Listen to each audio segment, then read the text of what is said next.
Mapalang araw mga konstru, dito na naman tayo. Update tayo dito sa project na ginagawa namin. Since natapos na yung pre-inspection, so back to stud lahat talaga.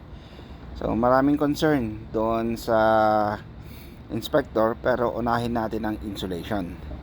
So ang insulation ngayon is, ang gusto ng inspector is kailangan ma-re-insulate siya. So different kind of insulation gagamitin natin, magmula sa R12, R13 hanggang R40.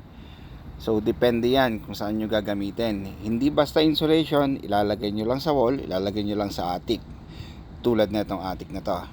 So dapat yan, at least minimum R40 ang ilalagay nyo, hindi R20. Eto naman, itong wall na to is R12 ang nilagay namin sa kanya dahil sa loob lang naman siya. Ngayon mga konstru, ang tanong is, ano ba talaga ang gamit ng insulation? At kung bakit kailangan natin lagyan ng insulation ang mga wall, bahay na ginagawa natin dito sa Canada? Simple lang naman yan mga konstru. As the word itself, insulate.